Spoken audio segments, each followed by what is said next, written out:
Assalamualaikum warahmatullahi wabarakatuh. Alhamdulillahirabbil alamin wassalatu wassalamu ala asyrafil anbiya'i wal mursalin wa ala alihi washabihi ajmain.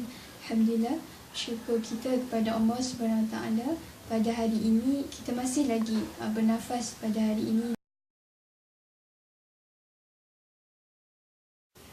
Lumrah cinta seorang kekasih paling cenderung pada seorang saja kekasih dalam bab hati dan perasaan, yang mana tak adalah seorang lelaki dalam dunia ni dapat berlaku adil dalam soal cinta. Walaupun kita nampaklah dari segi luarannya ini nampak adil, tapi tidak dari segi dalaman. Begitulah kecenderungan cinta Rasulullah SAW kepada Sayyidatina Aisyah radhiyallahu anhu, yang mana kata-kata pujangga di sebalik lelaki yang hebat ada wanita yang mengagumkan. Begitulah yang mana kita tengoklah baginda sallallahu alaihi wasallam, di sebalik kehebatan baginda ada seorang wanita, ada seorang isteri yang sentiasa meniupkan semangat roh jihad dalam diri Rasulullah sallallahu alaihi wasallam, dan insan itu tidak lain tidak bukan Sayyidatina Aisyah radhiyallahu anha. Wajah berseri, pipi kemerahan, engkau digelar Aisyah Humairah.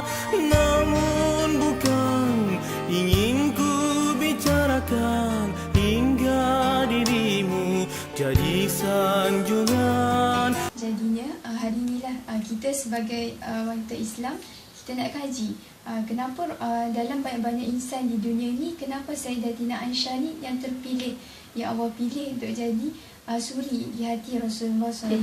InsyaAllah pada hari ini saya akan kongsikan 5 kebaikan yang dapat kita ambil daripada Sayyidatina Aisyah radhiyallahu anha ni untuk kita praktikkan dalam kehidupan.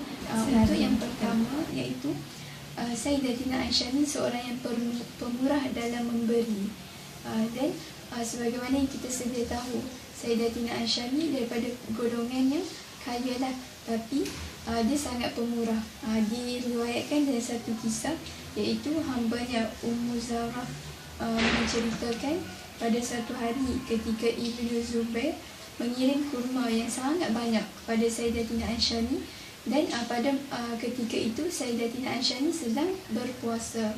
Jadinya dan tanpa berfikir panjang, Sayyidatina Aisyah ni membahagikan semua kurma yang dia dapat ni kepada fakir miskin.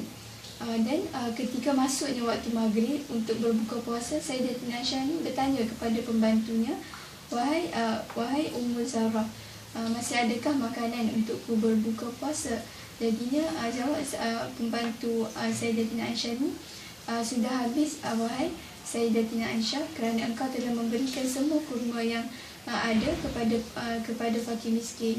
Tapi apa yang berlaku ni tak jadi satu kesedihan kepada Sayyidatina Aisyah, dan memberi satu bukti kepada kita betapa mulianya sikap Sayyidatina Aisyah ni. Jadi kita sebagai wanita Islam pada hari ini, kita kena latih sifat pemurah dalam diri kita ni, sebabnya sifat pemurah ni adalah satu-satu yang disukai oleh Allah Subhanahu Wa Taala.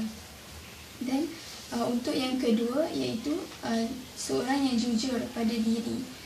Dan Sayyidatina Aisyah ni mempunyai sifat jujur yang semula jadi, yang mana hal ini terbukti melalui setiap hadis yang diriwayatkan oleh beliau.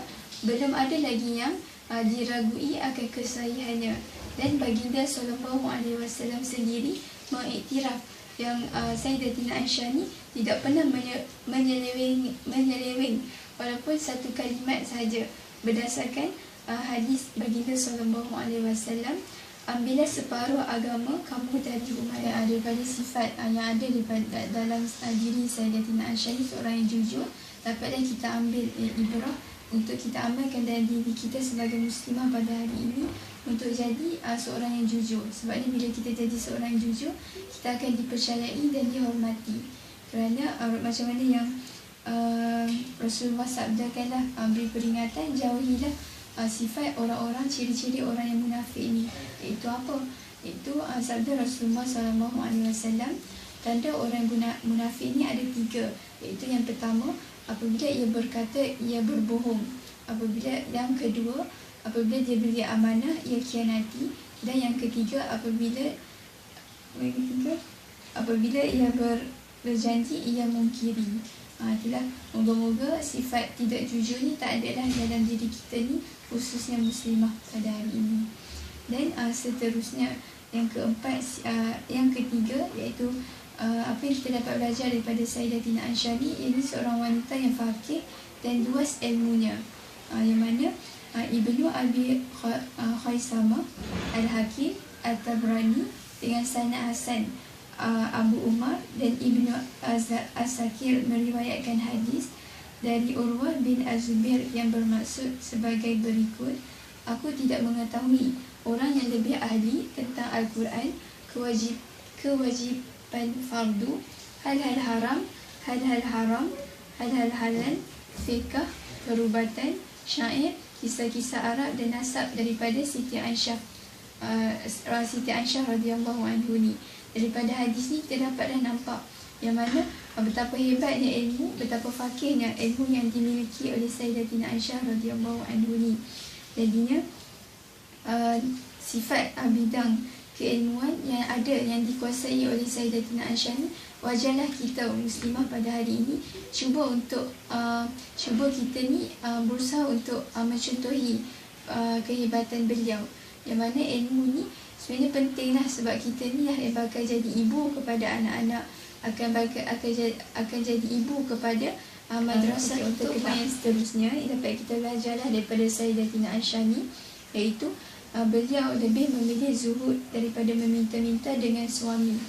Dan antara buktinya yang mana Urwah mengatakan kepada bahawa Aisyah berkata, demi Allah, wahai anak saudaraku, kami pernah melihat kemunculan bulan sabit, lalu bulan sabit berikutnya, lalu bulan sabit berikutnya, yakni 3 kali kemunculan bulan sabit atau 2 bulan berturut-turut di rumah-rumah Rasulullah sama sekali tidak dinyalakan api, yakni untuk memasak. Maksudnya tak ada makanan lah kat rumah Rasulullah ni. Jadinya Urwah bertanya kepada Sayyidatina Aisyah ni, lalu dengan apa mereka dapat bertahan untuk hidup? Jawab Aisyah, dengan al-aswadan, yakni kurma dan air. Hanya sahaja Rasulullah SAW mempunyai beberapa tetangga daripada kalangan Ansar yang mempunyai kambing. Mereka sering mengirimkan susunya kepada beliau, lalu beliau memberikan kepada kami. Riwayat daripada Muttafaqun alaih, yang mana banyaklah cerita tentang kezuhudan Sayyidatina Aisyah radhiyallahu anhu ni. Dan Sayyidatina Aisyah radhiyallahu anhu ni lebih memilih kezuhudan, lebih memilih untuk hidup dalam keadaan sederhana bersama Rasulullah. Ini untuk kita lah muslimah pada hari ini ni, kita dapat lihatlah cantiknya sifat qanaah dalam diri kita ni. Maksud qanaah ni berpada-pada dengan apa yang ada. Dan maksudnya dari segi pemakaian, dari segi makanan, dari segi pergaulan, cukup kita bersederhana, kita akan jadi orang yang bersyukur. Untuk yang terakhir lah, antara kelebihan atau apa yang kita dapat belajar daripada Sayyidatina Aisyah radhiyallahu anha ni, beliau memiliki sifat pemalu, menghias diri, yang mana Ummul Mukminin Aisyah berkata, setiap kali aku masuk ke rumahku yang di dalamnya telah dimakamkan jasad Rasulullah SAW dan ayahku sendiri, dan hendak membuka baju, aku berkata dalam hati, tidak perlu malu kerana di sini hanya ada suamiku dan ayahku sendiri. Tetapi setelah Umar radhiyallahu anhu dimakamkan di tempat yang sama, demi Allah, setiap kali berada di dalam rumah, aku selalu memakai pakaian yang lengkap kerana malu kepada Umar radhiyallahu anhu. Sekian sahaja daripada saya. Moga-moga perkongsian yang dapat kita pelajari pada hari ini dapatlah kita dapat kita praktikkan untuk di masa akan datang. Sebabnya terlalu istimewa lah kita ni untuk muslimah hari ini, dan sangat wajar kita jadikan Sayyidatina Aisyah radhiyallahu anha ni, iaitu Ummahatul Mukminin, sebagai role model kita.